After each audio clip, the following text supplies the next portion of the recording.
اندارت حتى على وزيرة التربية ضدها وتساند في هذه الأساتذة. حسب رأيك أنت، هل بعيدا عن العاطفة طبعا، وأنا أعرفك أنت منطقي جدا، هل هم على صواب هؤلاء؟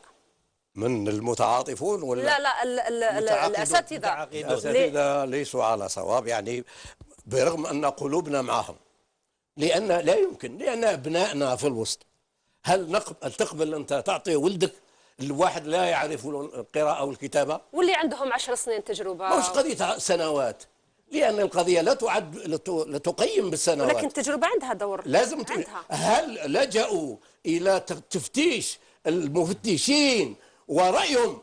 لم يلتجئوا إلى. أستاذ عبد القادر الفضيل، بالنسبة لهؤلاء ما هو الحل الأمثل الذي ترى بأنه يرضيهم ويرضي الوزارة الوصية مثلا؟ والله وضع صعب. هو يقول ما رأيك أن هؤلاء يستمرون في التعاقد وفي نفس الوقت يتكونون مثلا، يعني يكون عندهم على الأقل يومين في الأسبوع يتكونون؟ وأظن أن الوزيرة صرحت بهذا، قالت يجتازوا الامتحان وعندما ينتهي الامتحان نعطي لهم كل التعاقد، يعني نجدد لهم جميعا العقد. ولكنهم في نفس الوقت يخافون من المحسوبية وطريقة مدام عهد قبول مدام الوزيرة قالت بأن هؤلاء عندها قائمة كلهم يمروا على الامتحان، ولكن بعد الامتحان بقطع النظر عن النجاح وعدم النجاح تعطي لهم كلهم عقد. أظن هذا حل. أستاذ عبد القادر، بالنسبة للمدارس التي كانت تكون الأساتذة من قبل، ما زال الآن مدرسة من المدارس اللي هي المدرسة العليا الأساتذة بالقبة وغيرها ليست كافية، لا تغطي.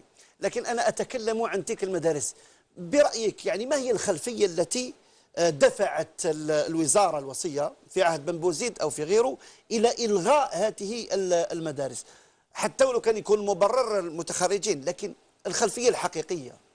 أنا دائما في الكتابات أقول بأن الوزارة منذ عهد الانفتاح السياسي، نعم، وهي لديها تقوم على الغموض في التوجه والارتجال في اتخاذ القرار. نعم، هذان البعدان هما اللذان يتحكمان في الوزارة. صح. ثم عدم وجود هيئة عليا في مستوى الدولة توجه الوزارة. ولهذا أنا دائما أطالب بأن تأخذ الدولة على عاتقها وتشكل هيئة عليا في مستوى المجلس الأعلى للتربية، هي التي تمد الوزارة بالتفكير السياسي والتفكير التربوي. أما أن تبقى الوزارة تعمل عملها، لأن أحيانا تتخذ قرارات ما عندهاش معنى. مثلا الفرنسية في عهد بن بوزيد عندما نزلوها من السنة الرابعة إلى السنة الثانية، تكلمنا وقلنا التلميذ عنده عام من يدرس لغته، كيفاش نعطوا له لغة أجنبية؟ جريمة أن تعلمه لغة أخرى. بعدها بعامين يعاودوا قرار آخر تصعيدها إلى الثالثة. في ذاك الوقت كتبت مقال وقلت القرار الأول مر على 5 جهات، مر على الوزير وعلى لجنة المناهج وعلى الحكومة وعلى حتى رئيس الجمهورية. ما أظنش خذوا قرار بدون ما يستشيرون فيه، ومع ذلك أظهر بأنه تقرير غير سليم. نعم، معناها كل قراراتنا من طيب هذا النوع. لماذا كل هذه السنوات ومازال قطاع التربية يعيش هذه الفوضى ولا استقرار وهذا الارتجال في اتخاذ القرارات؟ لماذا؟ لأن ما فيش هيئة لتسيروا، وخاصة من نهار اللي فتحت المدارس الخاصة أصبح بعض المسؤولين الكبار أولادهم لا تعنيهم المدرسة العمومية، أبنائهم يذهبون إلى المدرسة الخاصة، وبعد المدرسة الخاصة يذهبون إلى الخارج. فإذا المدرسة الآن وضعها غير سليم من حيث حتى من حيث الجانب المالي. نحن نسمع بأن الدولة تعطيها ميزانية ضخمة، ولكن هذه الميزانية موجهة للأجور وللبناءات وليست للبحث أو للتكوين أو للتجديد. هذا هو الخطأ الكبير.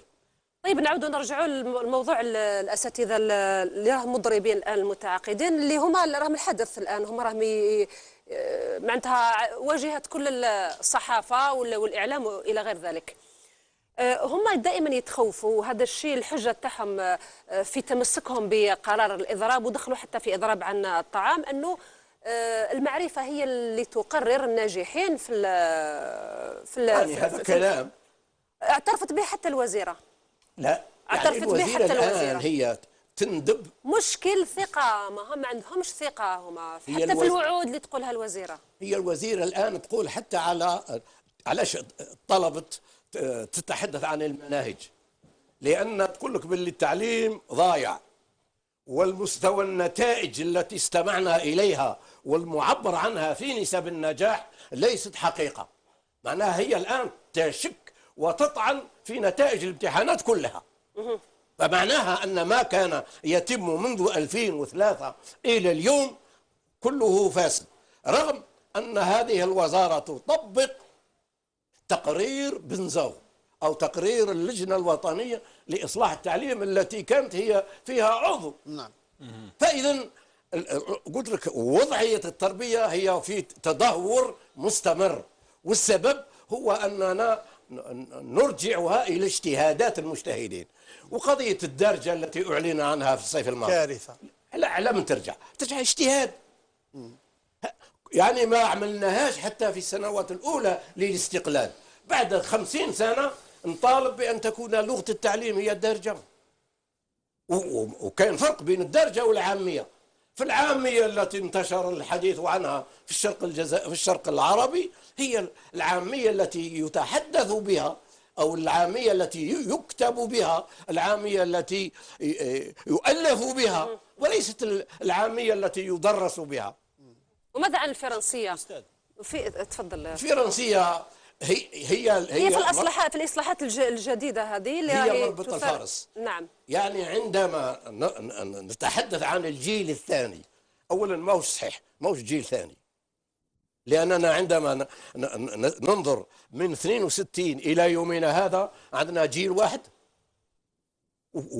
وما قيمة الإصلاحات التي أوقفنا بها المدرسة الفرنسية وأسسنا المدرسة الجزائرية، تلك الإصلاحات التي صدرت نصوصها في عام 1976، وهي التي حددت المدرسة الأساسية، وهي التي حددت النظام التربوي الوطني. وين نعملها هذه؟ أنا بالنسبة إلي الأجيال التي مرت هي أجيال ثلاثة. جيل أول مخضرم بين المناهج التي ورثناها والتي أدخلنا عليها تعديلات، هذه وحدة. والجيل الثاني هو جيل المدرسة الأساسية التي جاءت بعد صدور أمرية رئاسية أمضاها الراحل هواري بومدين رحمه الله، تلك الأمرية التي ألغتها وزارة التربية، ومن ألغاها منشور أمضاه الأمين العام لوزارة التربية، مع أن الأمرية لا تلغى أو تعوض إلا بأمر في مستواها. إذن منذ 2003 صدرت نشرية أو منشور من وزارة التربية يلغي الأمرية، ولكن لم يلغي لفظة التعليم الأساسي. طيب هل تتفق، إذا كان برك سؤال أخير، تتفق أنه في الإصلاحات الجديدة هناك شبه مؤامرة على فرنسة قطاع التربية؟ هل تعترف بذلك؟ أنا لا أقول مؤامرة، إن تخطيط لتغيير وجهة المدرسة. هل هذا موجود؟ يعني لا نجد إلا أنه يسير في هذا الاتجاه. على ماذا بنيت بنيت على هذا القرارات المرتجلة والتي لا تهتم باللغة العربية مثلا. اللغة العربية منذ الانفتاح إلى يومنا هذا ما فيش قرار يدفع إلى ترقية الاهتمام باللغة العربية. حتى الامتحانات الآن الطالب الذي يحصل على 2 من 20 ينجح في الامتحان، ولو يعني عندما نقول 2 من 20 في اللغة. معليش حنا نحكيو على الإصلاحات الجديدة. يعني حتى الإصلاحات الجديدة رايحة الآن توجه الاهتمام إلى اللغة الفرنسية. وقضية الخبراء الذين تحدث عنهم الناس، ونفت الوزيرة ونفى المسؤولون في الوزارة بأنهم يعينون الوزارة في مسائل إدارية، لكن وزيرة التربية الفرنسية كشفت هذا وقال بأننا نعاون الوزارة على. من المستفيد من ذلك؟ من المستفيد من فرنسة؟ أصحاب هذا الاتجاه، أصحاب الاتجاه الفرنكوفيلي هم الذين يسعون إلى هذا. طبعا وهذا لا يظهرون، وإنما يدفعون من بيده القرار. فلذلك يحاولون، يعني عندما يقولوا مثلا، عندما نأتي إلى السنة الأولى والثانية، السنة الأولى والثانية وش فيها؟ فيها قراءة، كتابة، محادثة، وحساب، وأخلاق. هذه وش من جيل فيها أول وجيل ثاني. وثم هل الحالية القراءة اللي راهي تعلم الآن والحساب الذي يعلم الحال يحتاج إلى جيل آخر؟ إذن فيه دعوة إلى، لأن القرار اتصلت به، قرار الوزيرة أو قرار الوزارة يقول إن المناهج الجديدة تلغي وتعوض المناهج القديمة. وهوش انفتاح. مدير التعليم الأساسي سمعته ذاك النهار يقول باللي تعديل، واحد آخر مفتش عام اللي جاء لنا يقول باللي تحسين، ولكن القرار يقول إلغاء المناهج القديمة وتعويضها. فإذا عندما نلغي ما هو قائم، ما معنى هذا؟ نأتي بمناهج حتى إذا لم تكن فرنسية فيها رائحة الفرنسية، أو فيها ما يخدم الفرنسية. هؤلاء الأجانب هذو إذا لم يعاونوا في الإصلاح، يعاونوا في الرأي. قال كتب اللغة الفرنسية تحتاج إلى مراجعة، توقيت اللغة الفرنسية يحتاج إلى مراجعة، طريقة تعليم اللغة الفرنسية، لأن ما يروج له أن طريقة تعليم اللغة الفرنسية يحاولون أن يجعلوها أن تعلم من لغة إلى ثقافة وحضارة. نعم. مثل ما يفعل في المركز الثقافي الفرنسي. تفضل سليم. تفضل أستاذ. على كل حال سي ان بليزير كي نسمعوك هكذايا وما نحبسوش يعني في ونبروفيت يعني من الاكسبيريونس تاعك، لكن المشكل انه التربيه الوطنيه منذ الاستقلال اردنا يعني اون ايريتي دو ليدوكاسيون تاع الاستعمار الفرنسي حتى السبعينات. في السبعينات يعني بدلنا المنهجيه واردنا ندخلوا منهجيه عربيه عبر يعني اساتذه من مصر وسوريا والمشرق. وفي الثمانينات أتت المدرسة الأساسية وصبنا منهج واحد آخر. والآن التربية الوطنية في كارثة، يعني إذا قلنا يعني ما راناش في صواب. لماذا التربية الوطنية تعتبر ثالث أو ثاني ميزانية في البلد بعد الدفاع والمجاهدين؟ لماذا وزارة التربية الوطنية أو القطاع ما تطورش مثل ما القطاعات الأخرى؟ يعني لماذا الأستاذ دائما يصارع باش يحسن المجتمع تاعو؟ لماذا حتى الآن ما صبناش المدرسة المثالية الجزائرية؟ لا، المدرسة وجدناها في النصوص اللي صدرت في عام 1900، لكن في الواقع وفي الميدان يعني. لا أنا أدرك في النصوص، وقلتها مرة أنا في محاضرة، أتحدى أي واحد يجيب لي مأخذ في منهجية التعليم الأساسي. ولكن مع الأسف أن الجماعة المحيطين ينددون ولا يريدون، وقد سكتوا في بعض السنوات وبعض الانفتاح السياسي ظهروا. أنا درست تقرير جاء به اللجنة الاجتماعية الاقتصادية والاجتماعية، تقول بأننا كنا ننتظر من المدرسة أن تكون لنا العقل الناقد وتكون لنا المفكر، وإذا بها تكون لنا أناس يطلبون الآخرة. وش معنى هذا؟ معنى الأمر إيديولوجي. نعم. إذن في توجهات لا ترضينا.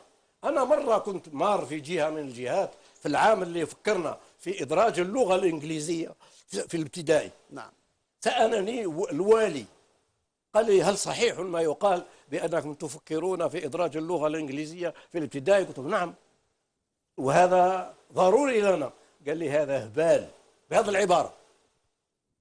هبال معناه أنه غير راضي طبعا. قلت له نحن لا نعممها في عام ولا في عامين، قلت نسير سيرا طويلا، نبدأ قسم واحد في حي، ثم قسمين، ثم ثلاثة، ثم إن الوزارة نفسها لم تكن راضية. أنا اتصل بي مدير التربية في وهران وقال لي جئت أنفذ منشور الوزارة الذي يطلب منا أن نسأل الأولياء الذين يريدون أن يدرجوا أن يتعلموا أبنائهم اللغة الإنجليزية. قال لي وجدت ما قيمته 17 قسم. فلما أخبرت الوزارة قالوا لي إياك يكفينا قسم واحد. قالوا له ومن أين تأتي بالأساتذة؟ قلت لهم إن لدي أساتذة فائضين، أنا نحل مشكلة الفائض بهذا الإجراء. ولكن مع ذلك طيب، في النهاية أستاذ عبد القادر، احنا شفنا هذا القطاع يعيش حالة من الفوضى ولا استقرار منذ سنوات طويلة الآن، ربما أكثر، وضع متأزم أكثر. كيف ترى مستقبل هذا القطاع في الأخير؟ مستقبل هذا القطاع إذا لم تكون هيئة عليا التي تشرف على قطاع التربية سيبقى هكذا. تكوينها مما تتكون هذه الخبراء لهم علم ولهم سياسة ولهم، يعني كما أمريكا نهار اللي حبت تطور تعليمها كونت 17 خبير وسمات التقرير تاعها أمة في خطر. الله أكبر. أمة في خطر، معناها الأمة إذا لم تستمع إلى هؤلاء فإنها ستصير إلى الخطر. نعم. الآن احنا في السنة الأولى متوسط، لماذا نجدد الكتب في السنة الأولى متوسط والتلاميذ ما يزالون بعيدين عن المتوسط؟ كيف يكون المستوى الذي نحدده؟ احنا الخبراء نتاعنا ناسيينهم ومهمشين. نعم، مهمشين. وأنت خير دليل على ذلك أستاذ عبد القادر. نتمنوا باش يستفادوا من التجربة هذه الطويلة وهذه المدرسة، وكنت مهندس المدرسة الأساسية. سيد عبد القادر فضيل، إطار سابق بوزارة التربية ولقبت بمهندس المدرسة الأساسية، لك تاريخ طويل في هذا المجال، نتمنى أن يستفاد من هذا التاريخ. نحن هذا ما نسعى إليه. نعم. ونحن عندما نتحدث ونقول نحن لسنا ضد ما. أنا مرة كتبت مقالة قلت أشفقوا على هذه الوزيرة، أشفقوا لأن ليست لديها صلاحيات حتى في القرار، ليس لديها صلاحيات. غدا لو تاخذ الآن البكالوريا تفكر في أنها تعيد تنظيم البكالوريا وتريد حذف بعض المواد من البكالوريا وحذف الأيام بناء على التقشف. نعم. مثلا قلت لهم أنا البكالوريا نقترح أن تكون أكثر من أسبوع، والتلاميذ عندما يجتازون الامتحان المادة في الصباح في العشية لا يجتازون الامتحان. ولكن مع الأسف. شكرا جزيلا لك سيد عبد القادر فضيل على كل هذه الإيضاحات. شكرا جزيلا مشاهدينا. أشكركم أيضا. نعم. بارك الله فيك. شكرا لك. مشاهدينا الكرام، نلتقي بعد فاصل قصير. نقاط على الحروف ما زال متواصل، أرجو أن تبقوا معنا.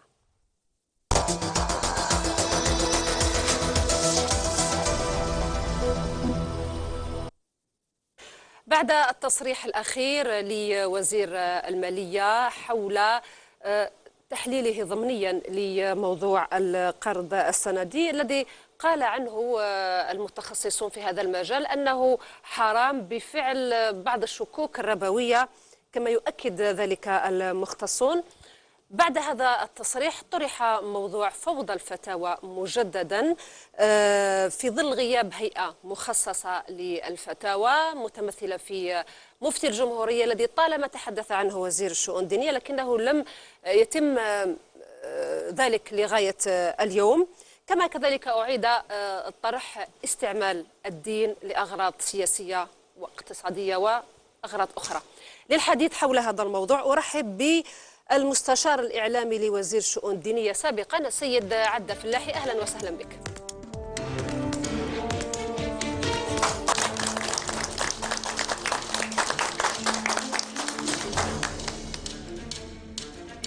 السلام عليكم. أهلا وسهلا، تفضل. بالك احذر.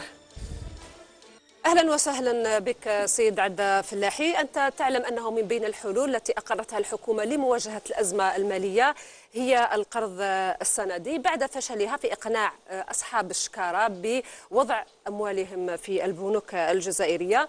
هذا القرض السندي أثير حوله الكثير من الجدل بين أنه حرام وحلال.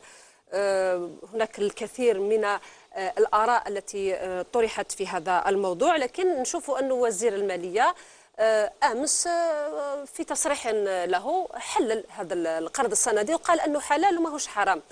بداية، هل ترى أن وزير المالية مخول لأن يصدر فتوى إن صح التعبير مثل هذه؟ بسم الله الرحمن الرحيم.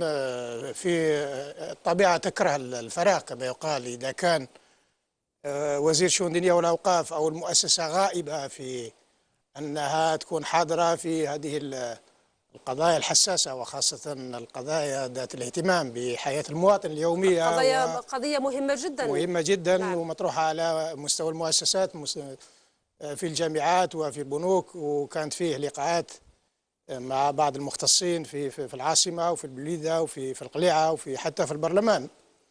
ففي ظل غياب المؤسسة الدينية، وشفنا بأنه حتى يعني المجلس الإسلامي الأعلى بعد مرض رئيسه شفاه الله يعني الدكتور بو عمران، أصبحت المؤسسة الدينية الرسمية يعني أصبحت غائبة. وما دام المؤسسة الدينية التي من المفروض هي اللي تطلع يعني بهذا الشأن وتعطي رأيها في هذه هكذا مواضيع، فهنا نوجد بأنه من حق أنه وزير المالية أنه يفتي ولا حرج عليه في هذه المسألة، ويحلل أشياء ويحرم أشياء كما حلل وحرم أشياء كثيرة وزير التجارة السابق فيما يخص قضايا كثيرة لها علاقة بما هو محرم أو بما هو معلوم من الدين بالضرورة في قضايا الخمر وغيره.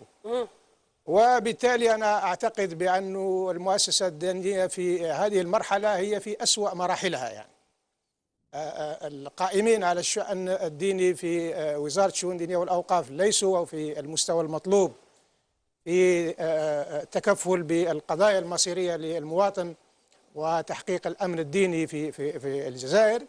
والمجلس الإسلامي الأعلى تقريبا يعني مشلول بسبب مرض رئيسه، وبالتالي أصبحت يعني ساحة الفتوى أو الإفتاء مستباحة ليست مفتوحة فقط، هي مفتوحة منذ زمان، ولكن الآن في هذه المرحلة في السنوات الأخيرة أصبحت مستباحة من طرف من له مؤهلات ومن ليست له مؤهلات، بل أصبحت مستباحة حتى من بعض السياسيين الذين أصبحت لهم جرأة على توظيف حتى الدين في لتحقيق أجندة سياسية معينة.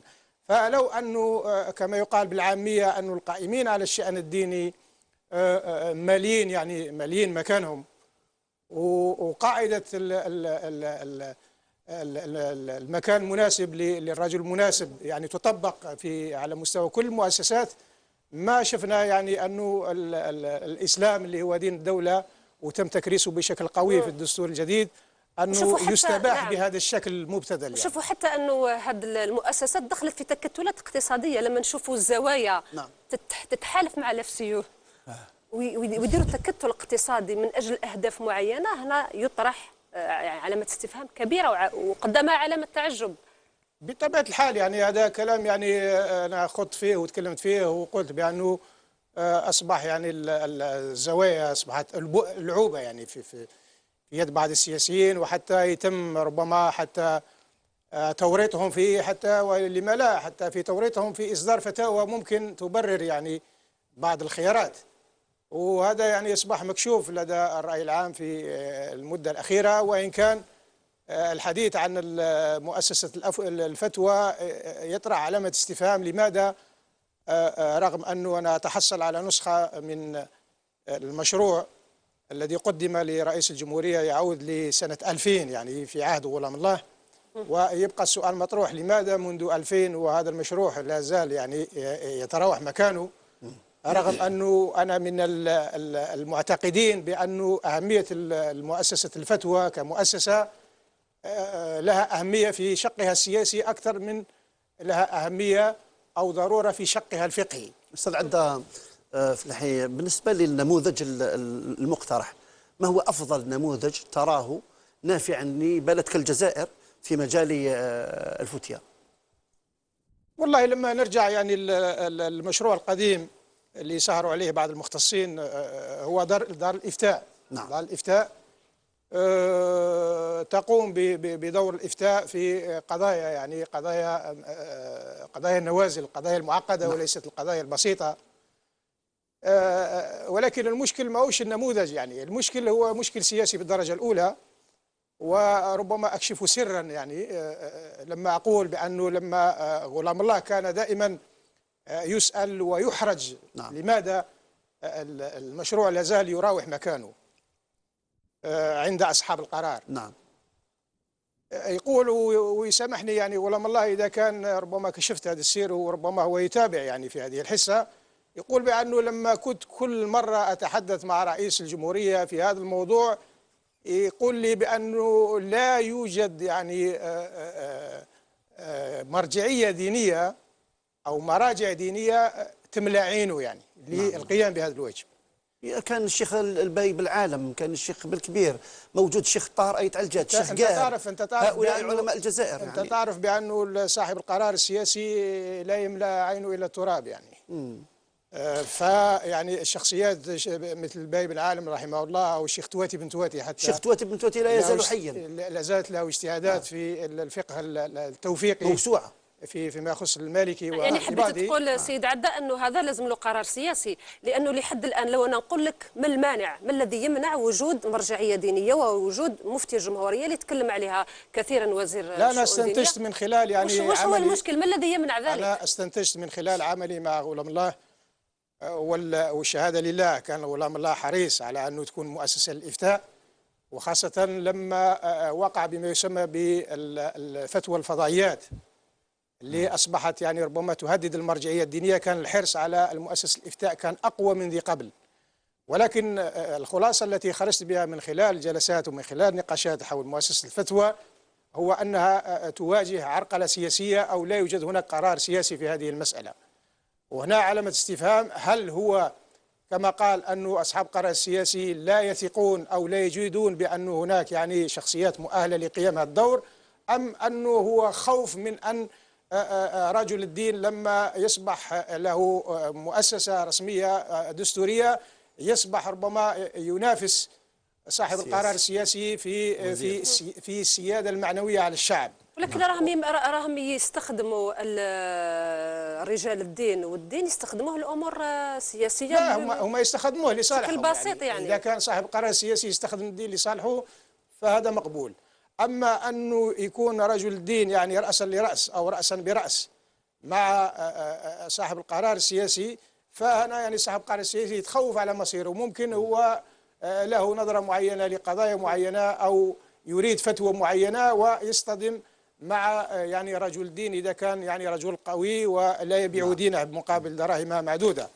فهنا فيه تخوف وفيه إشكال، يعني الإشكال اللي مطروح في النظام الجزائري ليس مع رجل الدين وفقط، وإنما كما هو معروف حتى ما بين السياسي والمثقف، يعني قضية السياسي والمثقف هذه معروفة منذ زمان. نعم. فأعتقد بأنه الرجل الدين أصبح هو البديل للمثقف في المرحلة الأخيرة، وبالتالي أصبح يخيف صاحب القرار السياسي أو صاحب السلطة حتى لو يزعم. ولكن في هذه الحالة وقعنا في فراغ، وهذا الفراغ أدى بالمجتمع الجزائري أنه يبحث عن بديل. وجدنا بأنه بغينا ولا كرهنا بأنه أكبر فقيه أو أكبر مرجعية دينية أو مفتي في الجزائر بغينا ولا كرهنا هو الشيخ فركوس، الذي له مرجعية سلفية وهابية ويرجع له العديد من الجزائريين. كاين كثير من المشايخ اللي انتشروا في الفضائيات، ربما السؤال مرتبط مباشرة بتدخل سليم. تفضل. نعم ليلى، أنا كنت أتكلم على الشيخ فركوس. يعني إذا سألنا في الشارع هل الناس يعرفوا الشيخ فركوس؟ ما يعرفوش، لأنه المشكل أنه الفضائيات طغت حول يعني نقدر نقولوا البيوت الجزائرية وحتى العربية. الآن الناس تتكلم أكثر على القرضاوي، على شيوخ الأزهر، على شيوخ أخرى. لا ولكن كاين شيوخ احتلوا القنوات الجزائرية الخاصة. كل القنوات أصبحت كل قناة عندها مفتي تاعها. كل قناة عندها المفتي تاعها بلا ما نقولوا الأسماوات. لكن المشكل أنه الفتاوي تاع القنوات الخاصة هي عندها مستوى محدود شعبوي، ربما شعبوي أكثر من هو ديني محض. يعني إذا شفنا أنه الآن في الشارع أو يعني الجزائر المسلم كي تقول له عندنا مفتي الجمهوريه ما يمنش به، يمن مفتي اخر من بلد مصري او بلد عربي اخر او بلد مصداقيه يعني ما عندناش مصداقيه.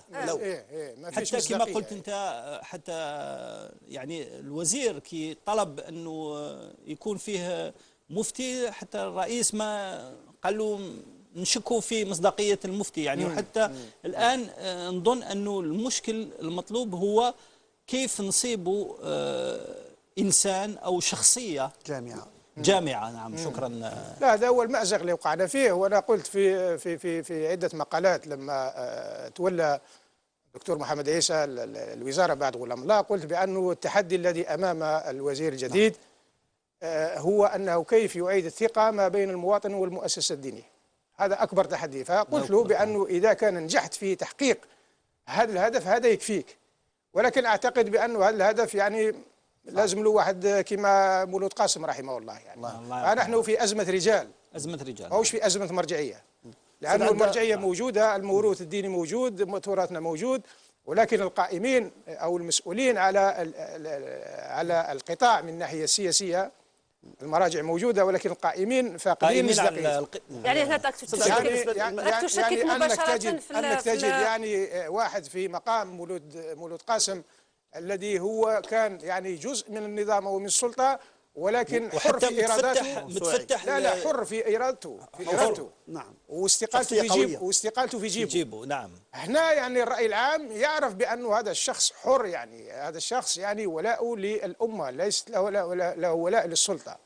ولكن لما يعني الرأي العام يشوف بأن القائمين على الشأن الديني منخرطين في أجندة سياسية مفرطة ومغلة ومبتذلة، كما شفنا في المدة الأخيرة أنه زادت مصداقية المؤسسة، زادت يعني تراجعت لما ينخرط يعني وزير شؤون دينية في قضية استقبال شكيب خليل في الزاوية المرزوقية ويدير يعني تبريكات لهذه الزاوية.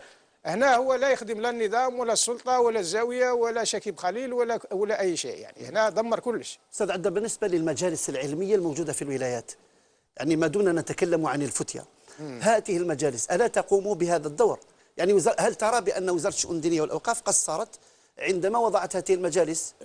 لا، أنا لما سئلت يعني حول المؤسسة الفتوى لما كنت يعني في الوزارة، قلت بأنه ما لازمش نضغط أكثر يعني على الوزير ونديروا مشكلة من قضية المفتي أو المؤسسة الدينية، لأنه هناك مؤسسات أخرى راهي تقوم وتشتغل يعني تقوم بمهامها. وقلت بأنه يعني المجالس العلمية في الولايات راهي قائمة بمهامها. نعم. ولكن كما قلت في بداية الحصة، الحرص على المؤسسة الدينية الرسمية أو المركزية له بعد سياسي أكثر من له بعد فقهي، وهو أنه كيف الرأي العام يجتمع على رأي واحد وبأنه فيه مرجعية رسمية موجودة على مستوى الهرم. صح. أما على مستوى الأداء الفقهي أنا عارف ما لازمش ننكره بأنه المجالس العلمية في الولايات قائمة بواجبها، وعلى مستوى مركزي على مستوى الوزارة. ولكن هناك قرارات سياسية ومواضيع حساسة يجب أن يفصل فيها مفتي الجمهورية. على هذا قلت بأنه وعلى هذا قلت بأنه أهميتها ماهوش أهمية فقهية بقدر ما هي أهمية سياسية ذات بعد سياسي. لأنه عندنا مرجعية موحدة مركزية. مثلا الجزائريين حابين يعرفوا هذا القرض السندي اسكو هو حلال أو حرام بفائدة، لأنه هذا يعتبر حل من الحلول لمواجهة الأزمة، وفي نفس الوقت الجزائريين متخوفين من الربا، وأنت تعرف الجزائريين متمسكين برغم كل شيء متمسكين بدينهم، ما يقدروش أغلبيتهم ما يقدروش يدخلوا في أمور ربوية.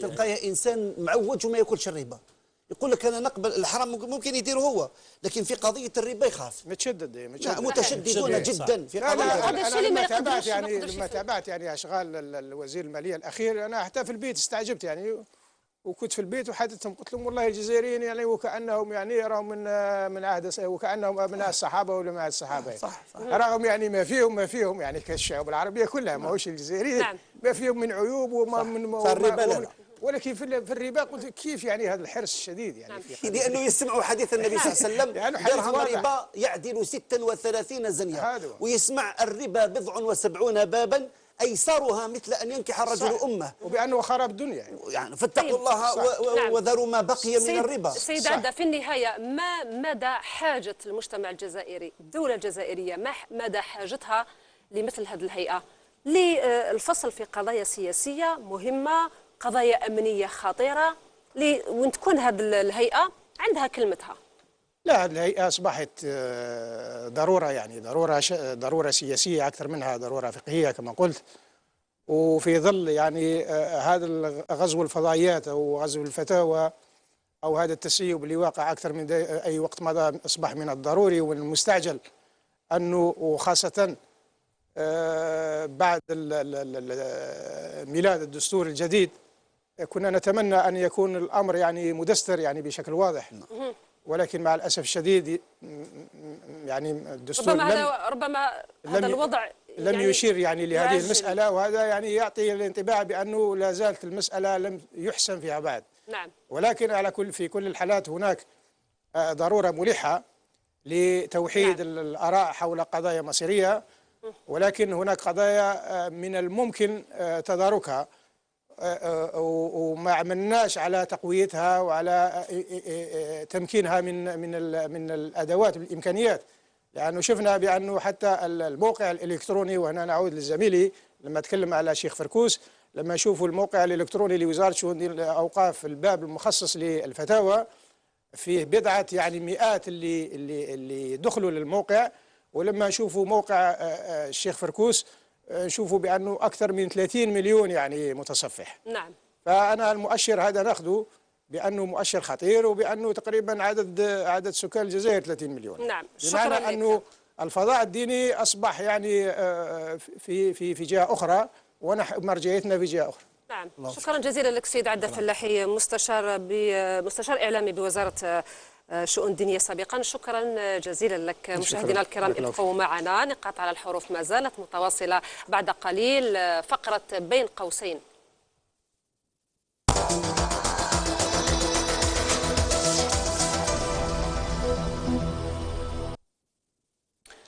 قضت 7 أشهر تحضر لتجربة صحفية فريدة من نوعها، وبعد فشلها في 3 محاولات نجحت في الحرقة مع الحراقة في المحاولة الرابعة في رحلة بحرية خطيرة دامت 12 ساعة.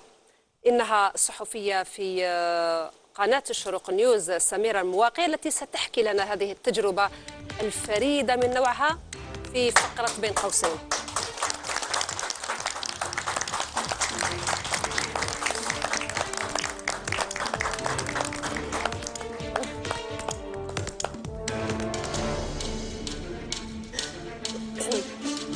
أهلا وسهلا بك سميرة مواقي، الحمد لله على سلامتك. خضتي تجربة فريدة من نوعها لم تخضها امرأة من قبل، امرأة صحفية أظن في كل العالم. قبل أن أبدأ معك النقاش نستعرض هذه الصور اللي فيها بعض اللقطات من الروبورتاج المطول الذي تقومين بتركيبه بعد هذه التجربة اللي قادتك لخوض تجربة الحرقة مع الحراقة. تجربة فريدة من نوعها سنتكلم عليها في هذه الفقرة. فقط نتابع هذه الصور ثم نعود من جديد.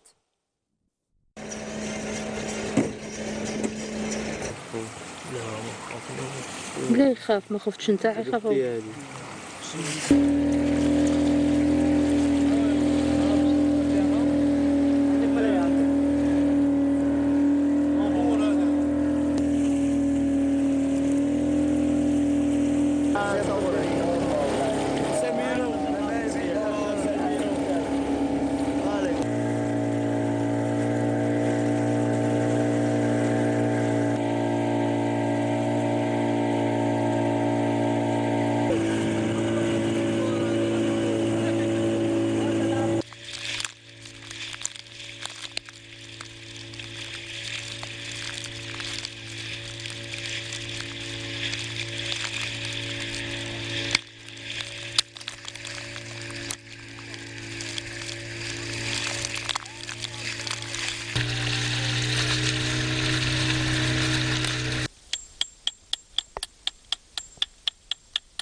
والله ما قديت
سميرة مواقي، لنلخص فقط في عجالة، أنت تقدمت منذ فترة طويلة بطلب أن تقومي بإعداد هذا الروبورتاج. إدارة الشروق لم توافق في البداية حرصا على سلامتك، أصريت وافقنا، لكن بعد فشل المحاولة صرفنا النظر نهائيا على هذا التجربة، وقلنا لك روبورتاج نتاعك مرفوض حرصا دائما على سلامتك، لكنك أصريت وقمت بذلك بعيدا عن أعيننا. الحمد لله على سلامتك. لكن نحن الآن هنا لنستعرض هذه التجربة الفريدة من نوعها. بداية، لماذا حرصك على أن تقوم بهذه التجربة بهذا الروبورتاج؟ زميلتي ليلى، لأنه سبق وأن كتبت على الحراقة، سبق وأن قمت بتحقيقات حول الحراقة، لكنني يعني كصحفية لم أتوصل لأي نتيجة، لهذا قررت أن أقتبس دور الحراق للوصول لماذا الشاب يلقي بنفسه لا أقول للتهلكة بل للانتحار. الأمر ليس سهل، البحر كما شاهدتهم ليس فقط هي رحلة استجمام، بل هي موت. أنا كنت جزء من ذلك العالم، لدرجة أنني قمت كذلك كما قام الحراقة. لم أقم بتوديع عائلتي بل قمت بتوديع الحياة. عائلتك هذا موضوع آخر راح نتكلموا عليه بعد قليل، راح نكتشفوا المشاهدين. أنا راني مدهوش. أنا رحتي حركتي لإسبانيا وليتي بوطي سقسيك. عقبتي العسكر؟ نعم عقبتي العسكر، الخدمة الوطنية أنت؟ لا أنت ما تعرفش سميرة. والله العظيم أنا جد ماشي مدهوش، أنا مصدوم. والله عجيب سبحان الله. هل يعقل رحتي لإسبانيا ورجعتي؟ رحت في زورق. رجعت بصعوبة في تعقيدات لا داعي لنتكلم عليها الآن، لكن الحمد لله اللي وصلت بخير. ولكن نحن يا ليلى راحت ولحقت. سوف تدهش وتصدم بعد قليل. نعم. لما تجي ضيفة واحدة أخرى ستصدم. لا أنا متأكدة من ذلك. وجد روحك. لا إله إلا الله. سميرة، احكي لنا، أنت 7 شهور وأنت تتحضري لهذه المغامرة، احكي لنا عليها. لأنه ظاهرة الحرقة فقط لما دخلت في هذا العالم وجدتها ليست فقط أنك تشتري تأشيرة في زورق وتروح، هي تحضيرات، هو عالم آخر. ربما 7 شهور كانت قليلة جدا، ربما أنا كوني صحفية ونعرف بعض الطرق. قمت ب3 محاولات فاشلة، الرابعة اللي نجحت. كيفاش الرابعه كيفاش وجدتي لها؟ ما هي الوصمه؟ لانه كما قلت له انه الاولى كنا راكم تشوفوا في التحقيق 3 ايام وحنا في البحر كنا راح نموتوا، الحمد لله جينا. الثانيه كذلك، والثالثه. الرابعه كانت قمنا بشراء المعدات من جديد. شفنا الاحوال الجويه، انا والشباب كنا 15 كامل، هم 14 وانا بهم 15. شرينا. هما خبراء في الاحوال الجويه، يعرفوا الطقس. عالم الانترنت خلى الشباب في عمره 17 سنه 16 سنه يقعد قدام الانترنت، ربما يشوف لك ماهوش الاحوال الجويه تاع الجزائر، لانه لا ما تفيدوش تاع الجزائر، يشوف لك تاع الشاطئ اللي راح يوصلوا، ماهوش فقط اسبانيا. اذا كان ساركوزي يشوف ساركوزي، اذا كان الميريا يشوف الميريا، عالم اخر. الشباب عاد ممتهن هذه المهنه. سميرة وشنو هو السبب اللي يخلي ناس كيما هذو؟ انا على بالي بلي انت كنت متشوقه انك تكتشفي. عباك انا ما زلت مصدوم. عباك الشاطئ تاع تيبازا يعني ميناء تيبازا، ركبت في الزورق مرتين وارفض ان يخرجوا خارج الميناء. يعني ما بالك انت خرجتي ورحتي قطعتي البحر، سبحان الله. ربما ندعيك لدعوه بصح ماشي للحرقه. لا لا لا لا ندعيك تسيي معايا بصح ماشي للحرقه، نديك اللارج شويه ونرجعوا. لا لا لا ما نروحش. لا لا ما نروحش. ولكن انا السؤال، هؤلاء الذين يذهبون انت قعدتي معهم وشفتيهم، ما الذي يدفعهم الى ان يلقوا بايديهم الى التهلكه؟ نفس السؤال اللي خلاني ربما نقول ننتحر، ما نغامرش ننتحر. نفس السؤال، وشنو هو الشاب اللي يخليه انه يموت؟ ببساطه الشعب، ما نقولش الشباب، كي رحت لاسبانيا وجدت المثقف، نعم. وجدت الجاهل، وجدت اللي يتعاطى المخدرات، وجدت كذلك اللي في المسجد. ببساطه هذوما الاشخاص راحوا من اجل لقمه العيش. لا اله الا الله. لقمه العيش اللي كذلك ما وجدتوهاش في اسبانيا. كذلك في اسبانيا واش راح يلقى في بلاده؟ ما لقاهاش. نعم. انا يقول لي الشاب انا راني رحت به ديما ما تعطينيش 5000 بان نشري باكي دخان نروح نلقاه في اسبانيا، امر صعب هذا. كذلك انا نروح نلقى كذلك ام حارقه تقول لي انا يعني حرقت بوليدي باسكو انا يا وليدي واحد مات لي في السبيطار، رحت نجيت واحد اخر بات يلقى العلاج، والشيء هذا ما يلقاوش في اسبانيا لانهم بدون وثائق. نعم. يعني هذو الناس ضاعوا، خرجوا من بلادهم بحثا عن الاكل، بحثا عن العلاج، بحثا عن التدريس، بحثا عن امور بسيطه يعني موجوده في العالم كامل. هربوا راحوا لاسبانيا، اسبانيا كذلك مش راح تعطيهم لانهم بدون وثائق. هذا العمليه كانت في وقت التقشف ام في وقت البحبوحه؟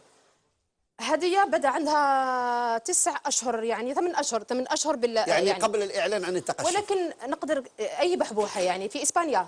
لا البحبوحة نتاعنا هنا لأن احنا عشنا التحبيح والآن نعيش التقشف. لا هذه جديدة، هذه ربما شهرين أو هذه عندي أسبوع من نقولوا أنا جيت من تما. هي عندها ايام اللي رجعت. لا اله الا الله. يعني هذه القضيه رانا في بحبوحه وتقشف. يعني الجزائر ما عادش عارفين واش رانا عايشين، اسكو رانا عايشين بحبوحه او تقشف، يعني مقارنه بالدول كي تشوف يعني الوضعيه تاع دول اخرى. هم يقولون تقشف. نقول شي رساله يعني للاستاذ انه الشباب هذو ما راحوش، سمعوا حكايات على الغرب، على اوروبا، على الدول الاخرى، عايشين طوموبيلات، دار يقول لك انا حاب نروح ندير دار وطوموبيل ونتزوج. نعم. هو كان يضر السبري، هذيك هي الحياه.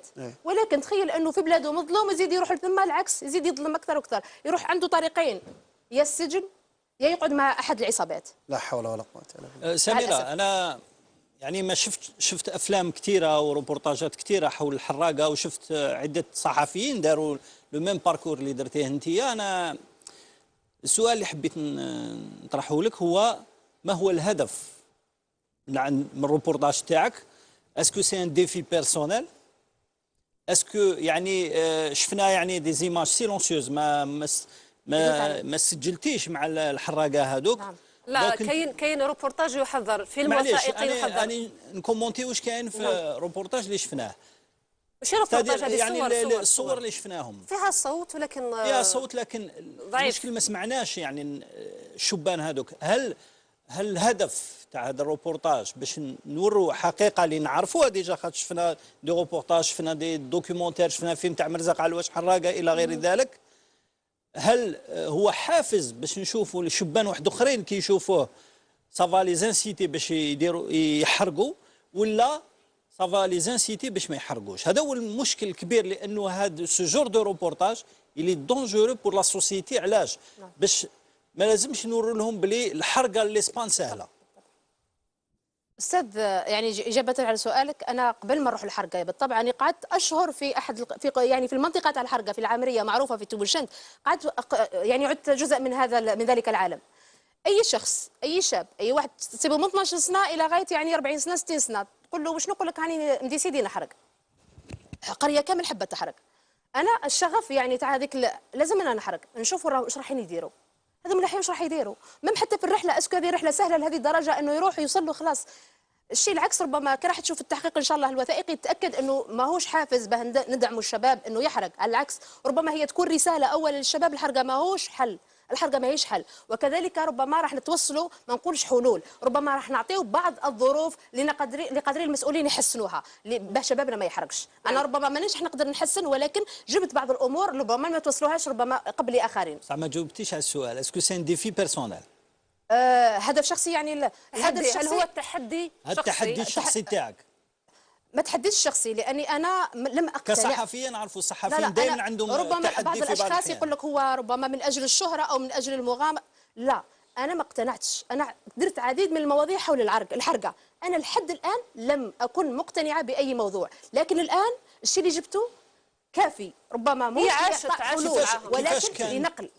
كيفاش كان تفاعل الشباب؟ شفناك انت الطفله الوحيده بين 14 كانوا 14 كيفاش التفاعل يعني هما على بالهم باللي انت صحفيه بس كنت يعني هذه مانيش عارفه انا. هي كاين اسرار ما تقدرش تحكيهم. كاين اسرار هما ما على بالهمش صحفيه، ما على بالهمش كنت نصور من اجل، لانه من المستحيل. كنت تصوري بجوبرو صغيره؟ كنت بالجوبرو، كان حتى احيانا في بعض بالكاميرا، ولكن كانت لي اغراض اخرى يعني ما تقدرش صح. هما ما على بالهمش باللي انت صحفيه مازالني نشتغل يعني. ولكن انه كنا نصوروا نورمال معاهم، عشنا معاهم اولا ماشي فقط في الحرقه، يعني كنت جزء في اللعبه كامل. شرينا الماتريال، شرينا حضرنا، شفنا الانترنت، جبتي يعني دراهم وخلصتي كلش يوميا يعني. كنت معاهم يوميا، تخليت على عائلتي وعشت مع الحراقه 8 اشهر وانا معاهم في العامريه. نباتوا كيف عايشين كيف مام حتى العقليه لازم يكون. حتى واحد ما قال لك ما لازمش تحرقي. شيء اخر فقط سؤالي على طيب هنا تحب تسمع الاجابه؟ تحب تنصدم؟ اخذ لي فقط وقت سؤال واحد على انه ما داروا لي والو يا الحراقه. لا استني تفضلي. الحراقه كيفاش التصرف تاعهم؟ نطلب يعني من اي شخص يعني مثقف او مسؤول، هؤلاء الشباب ما همش وحوش. سبحان الله. هؤلاء الشباب يتعاطون المخدرات من شتى الانواع، يشربوا الخمر، حاملين سكاكين، ولكن ما همش وحوش. محتاجين شخص يكون فقط يديروا فيه الثقه. طيب انا كنت هذاك الشخص. طيب اذا كان سالك سليم قال لك اذا كان ما كانش واحد من العائله تاعك قال لك ما تروحيش وخاف عليك كذا، انا راح نجاوبك على هذا السؤال. المشكل ما راهوش في سميره. شوف انا صحفيه عندها جرأة وعندها طموح، حتى لو كان هذا الطموح يفوق الحدود احيانا ويؤدي بها للخطر. المشكله في ام سميره اللي ساعدتها في كل خطوه، واكثر من ذلك هي اللي شرت لها البوطي. اسمع مليحه. لا اله الا الله. لا اله الا الله. نرحبوا الحاجه ذكريني الحاجه بديعه تتفضل معنا نستعرض هذه التجربه، تحكي لنا كذلك. حاجه بديعه مساء الخير. الحمد لله. مرحبا بك في بلاطو نقاط على الحروف مع سميره. رجعت بخير. نشكرك على هذه العرضه، ونشكر قناه الشروق، نشكر علي فوضي، نشكر ليلى بوزيدي. ربي يخليك يعيشك وربي يوفق الشروق في كل مكان ان شاء الله ان شاء الله. الحاجه بديعه، انت ساعدتي بزاف سميره، مش فقط في هذا الروبورتاج، في عده من اللي بدات المسيره تاعها وانت تساعديها. شريتي لها البوطي باش تحرق، ديري لها لي كونتاكت، اتصالات، انت تخدمي لها ريجيسور، سكريبت، تخدمي لها مديرة إنتاج. صححي العناوين دقيقة. صحح لك العناوين. استنى راني جاي غير بالعقل. في هذه الحرقة تاعها الأخرى، يعني احنا نشوفوا الأمهات يخافوا. ما نقولكش ما تخافيش على بنتك، أكيد تخافي عليها، ما كانش اللي يخاف عليها قدك.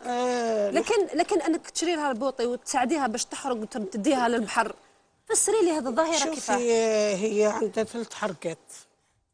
الأولى من الحرقة تاعها كانت بالنسبة لي حاجة تشجيعية، مش ما تخليش، ما كنتش نخسر فيها حاجة تدي الموت تدي الهلاك، ما كنتش نخسر فيها هكذا. وقفت معاه. نعم. الثانية ما الأولى ما نجحتش فيها، بحرت. نعم. عندي دليل هذا. راهي مخبيه فقط مخبيه الفلاش تاع الحرقه الاولى. الحاجه البديعه هذا الحرقه الاولى. دقيقه بركه. الحاجه البديعه مخبيه لي فلاش ديسك وكل الاعمال اللي قامت بها بنتها، يعني هي ماناجير. الله اكبر. برودكتريس تاعها. ايوه طيب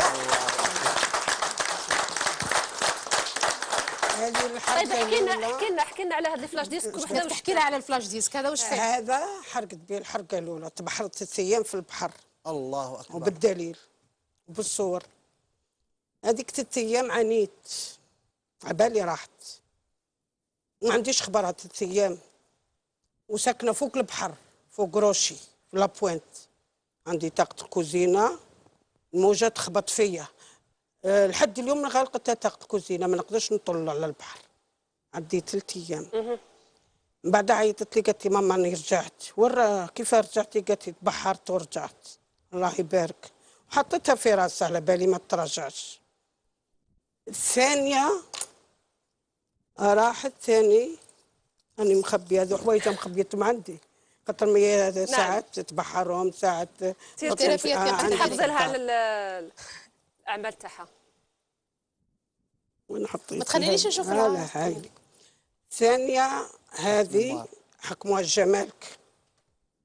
قطعوا لها. ما ندخلوش في التفاصيل حاجه، ما ندخلوش في التفاصيل. طيب هذو بالنسبه لي فلاش ديسك اللي راكي مخبيه فيهم كل الماده الاعمال اللي قامت بهم الروبورتاجات. حكي لنا على عشت هذه اللحظه. حكي لنا على الكاميرا هذيك اللي قدامك واش عملتي بها؟ وهذه واش عملتي بها هذه الكاميرا؟ في البدايه تاعها هذه خشينا المستشفى مايو. تديك معاها لما تكون تصور؟ هي كي ندخل معاها تكتشف صحفيه يحكموها المسؤولين، انا نكمل نصور. الكاميرا ما تاعها في الجريده ولا في التلفزيون كمل نصور. في دالي ابراهيم، في مركز دالي ابراهيم، حكمها المدير دخلها للشمبره في البحث وانا راني نصور.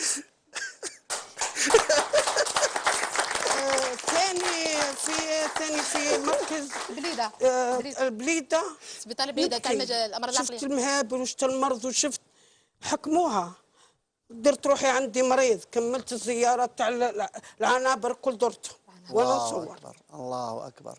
زيدي. والحمد لله. زيدي واش درتي بها حاجه؟ ونتمنى اي واحد ان شاء الله يكمل بهذه الطريقه. النجاح لعبد يطبعه مش عبد يوخر. هذا هو النجاح. والله نقول لك كلمه، فتحي مدرسه تاع كاميكاز. ليلى هذه كلمه.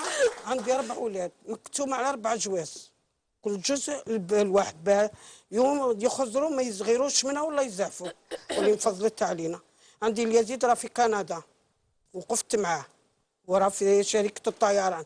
عندي سميه راه في تاع الكوميرسيال تاع لا سنتراك ثاني وقفت معاه وحد الوقوف. عندي حمزه راح المكتب تاع التصوير، وكاله التصوير في لابوينت. وعندي هذا عملت لهم كاع مديرة انتاج. والله ما فرقت حد مع حد، لا خلي ام عظيمه. حمزه عطيني بيرو، فاتح البيرو وندخل. صح انت عندك واحد العقليه، واحد النظريه في الحياه تقول انه هي ما قدرتش تمنع بنتها في الاول، حاولت تمنعها، كي ما قدرتش تمنعها رافقتها راح تكون قريبه منها. لا اله الا الله. شوف التفكير. لا اله الا يعني الله. تقول بالعكس، هي قاعده متابعتني، عرفتني راح نروح قاعده متابعتني وتقول لي روحي، وعلى بالها انا مش راح نروح، وهي تعطيني في النصائح. ربما العكس كنت امور راح نغلط فيها تشدني. نسقسيك يا حبابه، انت تشفيكي كنت صغيره، وش رضعتك هذه؟ ما نظنش. وش كانت ترضع فيك؟ ما نظنش بالعكس هي انا عمري ما فشلتها. لا اله الا الله. رقم نشوف المضره. انا قلت كلمه في البحر، قلت سميره زادت مره. نقولوا الاخت ليلى قالوا لها ربما كي تدخل الجزائر راهي حارقه، يعني تتعاقب قانونيا. لا سميره انا قلت ليلى تجيب انت تموت مره وتزيد مره. صح. الهدف اختي ليلى، الهدف كان هدفا ساميا. دوك نقول لك انا باش يفهموا الجماعه يعني اللي راهم يشوف فينا، ممكن يقول لك احنا نحن نعطي الكاشي لمخالفه قانونيه ابدا. نحن اردنا من خلال اختنا سميره والحاجه كاميكاز التي كونت لكاميكاز. لا والله غير قوه ويعني حاجه غير عاديه. أنا لا أمثلك إلا بأولئك الصحابيات اللواتي دفعن بأبنائهم للجهاد في سبيل الله، ماتوا من أجل بلادهم، من أجل دينهم. هذه يعني مانيش عارف ربيتيها وبعثتها. كانت هي تسيرني في ذي الأمور، كي نقول لها نخاف تقول لي روحي حاربي، نمشي معاها. الحاجة قد تكوني أنت سببا في أن يقتنع شبابنا بأن الخير ليس من وراء البحر، لأنك بعثتي بنتنا اللي هي جزء لا يتجزأ منا من أجل أن تنقل الصورة الحقيقية للمعاناة من وراء البحر. وكل شبابنا الآن ما زالوا يعني يوقنون ويعتقدون بأن السلكة راهي مور البحر. نهار اللي يشوف التفاصيل آملوا أنه يفهموا باللي ما يشموا في بركة. أستاذ اسمح لي، خدمة المخدرات في حي شعبي. نعم. كنت نمشي معاه يحترموها على جالي. الله اكبر. يديروا لها 1000 حساب على جالي. الله اكبر. وصلت يوم من الايام اللي خدمت معاه نتاع المخدرات قال لي راه محميه من جنينه مرانكو حتى دخلت على الساعه باب الواد. الله اكبر. طيب الحاجه حاجه بديعه، مشيت. احكي لي كيفاش جبتي البوطي اللي حرقت فيه، كيفاش حتى شريتيه، كيفاش جبتيه؟ كيفاش البوطي؟ احكي لك كيفاش شريتي البوطي. يعني البوطي فيها الزورق، يعني المطاطي. لا زودياك اللي حرقت فيه. شفتها تخبط، حبت تروح، ما نقدرش نرجعها، يا تموت يا تروح، خلاص. عبد استسلم. وانا وش ندير؟ لازم ندير هذا الطلب، لازم ننفذه. رحت معاه، دينا دراهمنا وشريناه، والحمد لله. وكما نقولوا بصح اللحظه تاع الحركه ما عطاتهاليش، ما سمعتش بها. الاخرى الاولى الثانيه، خاطر ما علاه ما ودعتنيش، خاطر ما كي كانت تودعني تخليني نبكي. لا ربي ما يوفقهاش في هذيك الطريق. الثانيه والثالثه ما ودعتنيش، عيطت لي بالتليفون قالت لي غنغلق تليفوني ما تحيريش، ربما ما نهزوش نهار كامل، ما تحيريش. ما تحيرتش صح، هاي في خدمتها. الصحفي عنده 1000 خدمه مش خدمه واحده، وبنتي راه ولات مهنه. 9 تاع الليل كلمت لي قالت لي ما تحيريش، الغدوه 24 ساعه 9 تاع الليل صونا التليفون لقى اسمها. غنبدا نعيط عليهم نقول لها لا ما تعيطيش، قالت لي في ارض اسبانيا. الله اكبر. فشئت صح، مرضت. تاكدت حاجه مؤلمه كثير. عندي تسطيحه على البحر، روح نسمع ذاك الزفت على البحر، هي منعت بصح مازلت حاسه بها في ذاك المكان. الله اكبر. كيفاش درتي الحاجه كي ولات؟ ماما قال لك واش درتي كي وليت؟ كي درتي كي وليت واش درتي؟ درت كورتاج. جبت العائله تلقيتها بعالم الجزائر، ولا رقم خرجوها لي 2 شرطه. عجبت ما تفاجأتش. معليش، المهم فرحتي في النهايه بالعوده تاعها. دوكا اسكو تخليها تكمل في هذا اخر موضوع ما شاء الله ولا هذا اخر موضوع ولا دوكا كانت نيغوسي لي على موضوع على فكره ليلى لحال الان. الان كانت نيغوسي مع واحد اكثر من الحرقه. وشنو هو التحدي القادم يعني؟ انت الاولى ما تقدريش تستغني خليوها لانه ماما هي اللي هذه الطريق.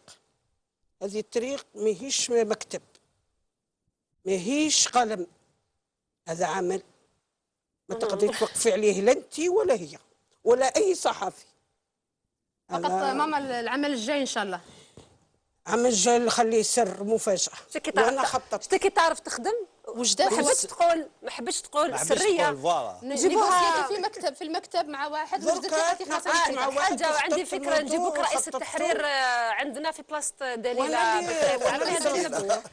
الحمد لله انا خشيت من الميدان مع بنتي، على خشيته لقيته حاجه نجاح للبلاد، نجاح للجزائر. مثلا هذا الموضوع بالذات كاين حوايج ان شاء الله تستصلح ان شاء الله. طيب اعطينا كلمه اخيره. بون سميره، انت راكي تحضري، راكي في التركيب تاع هذا الروبورتاج المطول حول هذه التجربه الفريده من نوعها، راح نكتشفوه في الايام المقبله. حاجه اعطيني كلمه اخيره هكذايا نختموا بها هذا البرنامج. فقط اعطيني كلمه اخيره، اعطيني واش تقولي لي في الاخر. كلمه اخيره تقوليها. الكلمه الاخرى، الله يحفظ الجزائر. امين امين. يحفظ شباب الجزائر. امين امين. نتمنى من كل مسؤول يحط باله ولاد الجزائر، شباب الجزائر. يا رب. شكرا، يعطيك الصحه. شكرا الله فيك. شكرا مشاهدينا الكرام. بهذا ننهي حلقه اليوم من نقاط على الحروف. مازالك مصدوم؟ راحت لك الصدمه ولا؟ انا والله شوف، هذه المراه اتمثل فيها قول سيدي عبد الرحمن الثعالبي: إن الجزائر في أحوالها عجب، ولا يدوم بها للناس مكروه، ما حل عسر بها أو ضاق متسع، إلا ويسر من الرحمن يتلوه. شكرا. مشاهدينا الكرام، نهاية هذا البرنامج، هذا العدد من نقاط على الحروف. نلتقي الخميس المقبل وعدد جديد من نقاط على الحروف. إلى اللقاء.